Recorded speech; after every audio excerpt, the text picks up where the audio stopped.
Coming up today, S&P closes above 6,300 for the first time. Open Door continues to surge. New rules coming for retail investors. Big tech earnings on deck. Why we could be on the cusp of a sell-off. Are healthcare stocks a buy? Is J-Powell about to get investigated? And have retail favorite stocks topped out, or is this just the beginning? It's going to be a big week, guys. Let's go.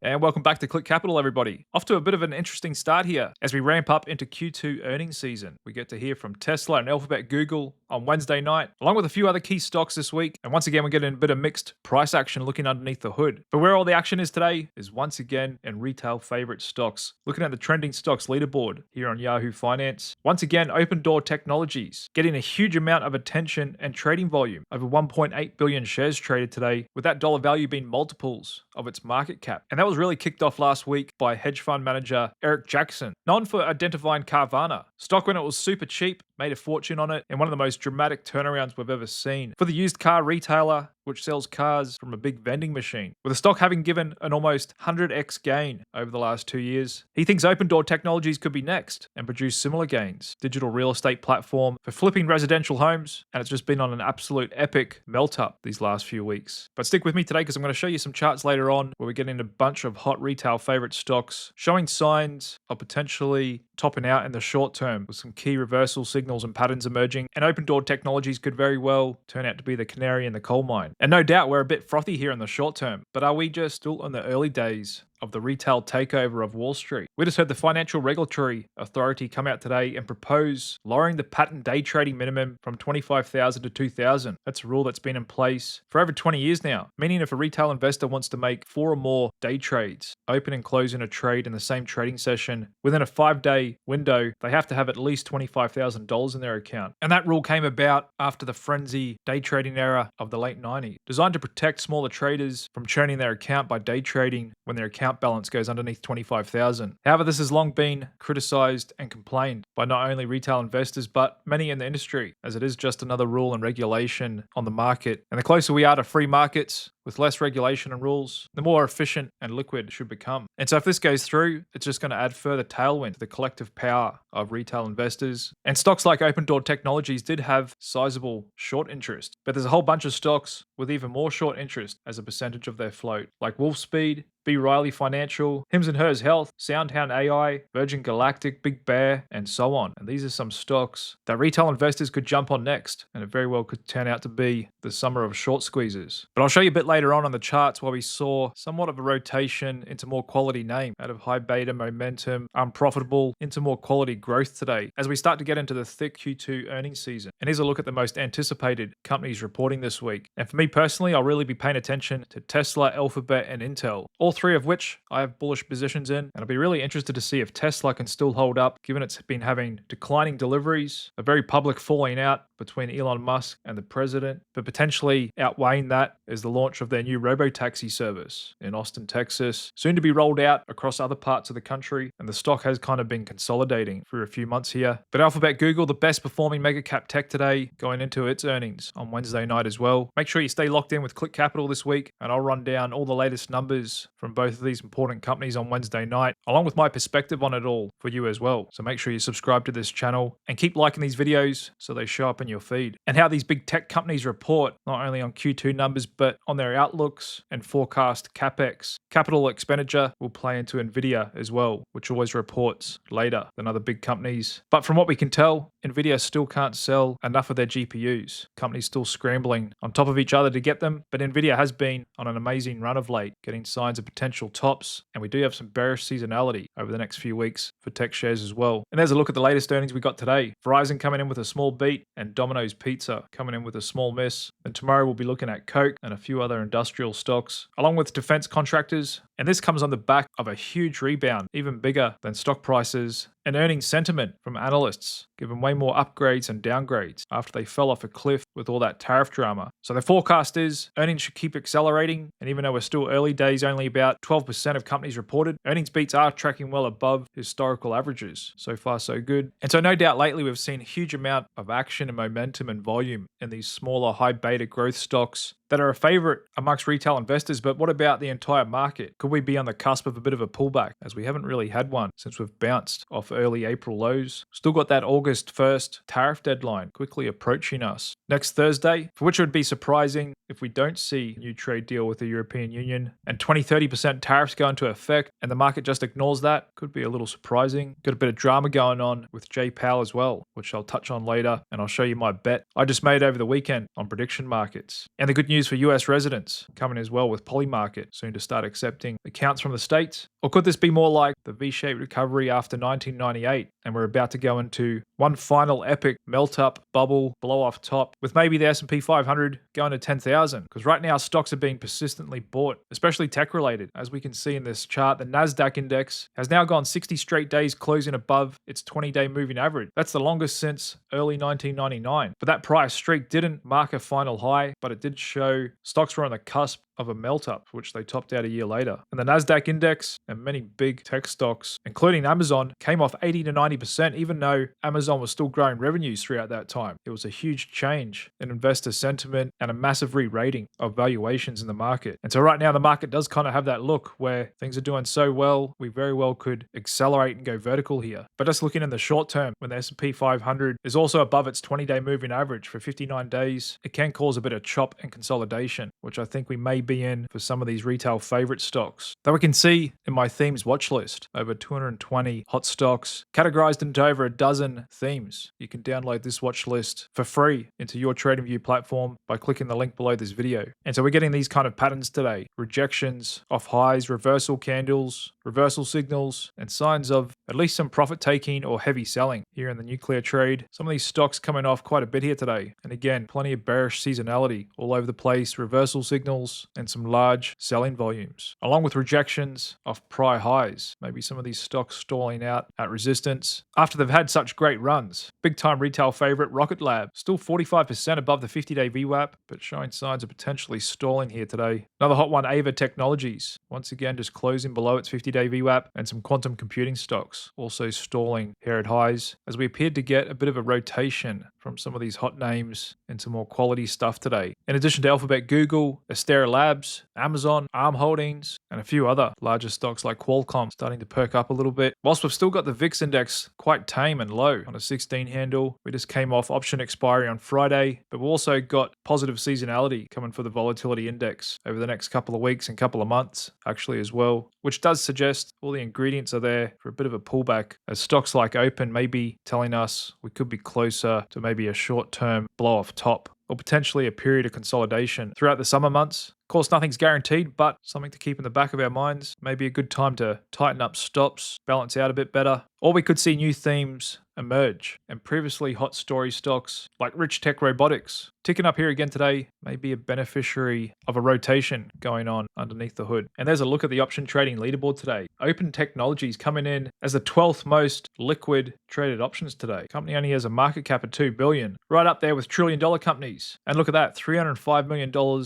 traded in calls versus $55 million in puts. And just looking at stocks with a market cap under $10 billion, there's some of the most traded retail favorite stocks when it comes to options. Still got the Ethereum trade on most people's radars and watch lists today. I'll touch on that a bit later. And of course, quantum still up there with rare earth material stocks. And we've actually been getting a little bit of action in Chinese related shares as well. But like I told you guys last week, battery stocks also gaining some attention. EOS Energy Enterprises perking up. And make sure you stay tuned in this week, because on Wednesday, I'm releasing 2 new custom indicators of mine. The Retail Interest Index, which measures crowd-driven momentum by combining behavioral and performance-based signals into a simple 0 to 100 score. It's built to detect when retail traders are piling into a stock, which can often happen before big price moves, and also when interest may be topping out. It can be used to identify stocks that have gotten plenty of retail interest in the past that could do again soon. You can also look for divergences between the indicator and price. However, my most exciting indicator, also coming out this Wednesday, dark pool percentage. Unlike anything available on TradingView, this custom indicator of mine estimates the percentage of daily trading volume suspected to be buying in dark pools, private off-exchange venues used by institutions to trade without revealing their hand. And so this indicator uses off-exchange volume to surface hitting buying and selling activity, offering insights not found in standard indicators because they're only based on public price and volume. So you can use it to gauge institutional accumulation on dips, like we saw here in EOS Energy Enterprises. The price was dipping down, but we could see dark pool buyers were increasing their activity with the short-term moving average, increasing on top of the long-term average. And we actually just saw a really large amount of dark pool buying on the 3rd of July. And you can also use it for signs that dark pool buyers are pulling back as well, like they did in mid-May in this stock. And also use it to see what stocks could be about to move next. Quite often dark pool buyers are contrarian, and I've been noticing that lately in GameStop. Every time the stock's been dipping down, we've been seeing a significant amount of dark pool buyers. And you can also use all of my indicators, including the dark pool percentage in the new Pine Screener with TradingView. So you can quickly scan entire watch lists for stocks that meet specific criteria. And this example here is stocks today from my themes watch list with dark pool buying above 30%. And so this is a great way to quickly find stocks that meet a certain criteria. And so I'm super excited to release these 2 new indicators this Wednesday. And if you'd like to get access to them and all 30 of my custom TradingView indicators, the ones you see me use every day on these charts, including my fundamental ones that can also be used for investing, then make sure you subscribe to this channel and also jump on my email list as well at clickcapital.io, and you'll be amongst the first to find out when these indicators are available, along with receiving a special discount to get all 30 of them for 25% off for 1 week only. So make sure you stay on the lookout for that. Otherwise, just getting back into some data here, even though for sure we've got a bit of froth in those high beta growth stocks, overall, looking at all measures of sentiment, flows, and other technical readings, we're still not at maximum risk on level, as we still have a bunch of indicators like the AAII Investor Sentiment Survey, still split evenly between bulls and bears. And in fact, according to Bank of America's latest global fund manager survey, we're actually more closer to the lows in the net percentage of fund managers saying that they're overweight equities. And that typically peaks out along with price as well, suggesting there's still much more big money that could come on board, even though small money has been well and truly on board, having bought the dip from early April. But are international stocks going to keep outperforming the States? Will the market keep appreciating the most pro-business admin it's ever seen? Huge amounts of deregulation, tax cuts, incentives for domestic production, public investment in AI, infrastructure and nuclear energy. And what will the market think if Europe does get slapped with 30% tariffs? Are Euro stocks going to keep outperforming this year? Or could there just be a bigger rotation in the US market? We've seen plenty of consumer staple stocks come off a lot. But by far and large, the worst performing sector this year, healthcare stock, been absolutely slammed on top of huge outflows, some of the biggest we've seen in years. And now the sector is literally on a 0 percentile when it comes to its 10-year and even 30-year rank of its PE versus the market. Healthcare stocks have never been cheaper relative to the market than what they are right now. And just as I said late last year, on the back of a new admin coming in, making it clear they're going after big pharma, drug companies, in addition to the sugary snack makers as well, which have also been pummeled in the market. I said that was going to keep a lot of pressure and headwinds on this sector, and why I'd been avoiding it, but that may have all been priced in now. And now that we've got peak bearish sentiment, outflows, relative valuations, technically speaking, it could be setting up for a favorable risk to reward entry here on maybe a swing or position trade. Looking at the healthcare sector fund, XLV, which could also be played with the popular leveraged ETF Cure, the healthcare Bull 3X ETF, 3 times leverage. Also coming down to test mid-May lows, and interesting on my dark pool indicator, also getting signs. There could be some accumulation going on in this ETF underneath the hood, just like it did back in May when the price dipped down there. So I've got this one on my watch list for potential bullish option trade setups over the coming days, which I'll share with my members in the chat room. After we had a really good week last week on the back of Ethereum ripping up, which I was well positioned for, and we're still getting positive headlines today. Another company coming online looking to adopt an Ethereum treasury strategy, the Ether Machine, blank check company, planning to hold over 1.5 billion in ETH. As this new trade has just caught fire, a lot on Wall Street coming around to Ethereum now. Many having made the switch from Bitcoin, selling all their Bitcoin to go all in on ETH. On the back of the Genius Act becoming official last week, stablecoins being legitimized, and Ethereum could very well become the digital infrastructure that large parts of finance will be built on top of. Just as the cryptocurrency celebrates its 10th anniversary and the price continues its march up towards resistance we saw in December last year, around 4,000 a coin. No doubt a little technically overbought here. 38% above the 50-day VWAP, 23 on the DSI. But like I said on Friday, maybe a good time to take some profits on a swing trade, but I definitely wouldn't short it as the fundamentals are so strong. I think any dips on this could very well get snapped up, and it may be a while before it revisits its 50-day VWAP again. And if it did anytime soon, I would be looking for a buy the dip opportunity on it as well. What could also be setting up for a buy the dip opportunity? Rare earths gaining a lot of attention on news in recent weeks with the Pentagon investing $400 million into MP Materials, Apple also planning on buying a bunch of magnets from them, and America quickly racing to deleverage leverage from China and setting up new supply chains for these critical minerals needed for the electrification of the world. And we saw some pullbacks in these smaller, more speculative rare earth stock names today as well. Critical Metals, the Metals Company, and others like USA Rare Earth potentially setting up for a dip buy here soon. Another story we've got going on in markets is whether Jay Powell is going to remain the chairman of the Federal Reserve. They're really coming after him now. We just heard that today with a Republican congresswoman asking the Justice Department to investigate whether the Fed's chair lied to Congress about an expensive renovation of the central bank's headquarters, as apparently they're spending $2.5 billion to give it a new facelift. And they're trying to use this as reason to oust him, which I'm not sure if is technically possible, but they're just dialing up the heat, with even today Treasury Secretary calling for a review of the entire Federal Reserve, going beyond the current controversy over building renovation and looking at its overall function, with him having quoted as saying, "What we need is to examine the entire Federal Reserve institution and whether they have been successful. Has the organization succeeded in its mission? If this were the Federal Aviation Administration and we were having this many mistakes, we would go back and look at why this has happened." And there is merit to this call as well. Jay Powell famously behind the ball on huge structural inflation that he played the largest part in causing, thanks to doubling his balance sheet and printing trillions of dollars of new money, causing a huge amount of inflation, which he said should only be transitory and actually significantly widen the gap between the rich and the working poor, for which he won't even acknowledge, yet alone take any responsibility. And so I've got a feeling that Jay Powell might rather resign than cut interest rate, because if and when he did, Trump could just turn around and said, "Look, I was right. You just took too long." And now that they're trying to get him investigated, his term was set to expire in May next year. I think he might try and stick it to Trump, resign, claim that the Fed is no longer independent and that he doesn't want to be a part of it, and maybe cause a bit of a ruckus on the way out. And hence why I've made a bet that Jay Powell could be out as Fed chair at some point this year, as I think the odds should be closer to maybe 40 or 50%. And so I bet 320 at an average price of 21 cents that he will be out as Fed chair this year. And if so, that'll pay off 1,500. And this market's available on Kalshi as well. But good news for American residents, Polymarket will soon be available for US traders. And I'll keep you guys updated on when that's available as well. And if Jay Powell did resign sometime soon, that would probably cause a bout of volatility in the markets, especially treasuries. It wouldn't be ideal right now or in the next 2 weeks, as that would likely take away a little leverage from the US admin on other trading partners. We've got the stock market at all-time highs. We've got the VIX at 16. Treasury yields have bumped up a little, but they're still somewhat tame. It's a good position for them to get some deals done. So Jay Powell resigning right now could throw a spanner in the works, but after we get some trade deals, maybe a good time for him to pack up his bags and hit the exits, which would no doubt roil markets for a good day or two, but I think that would prove to be a buy the dip opportunity, because all that means is lower rates are going to come sooner.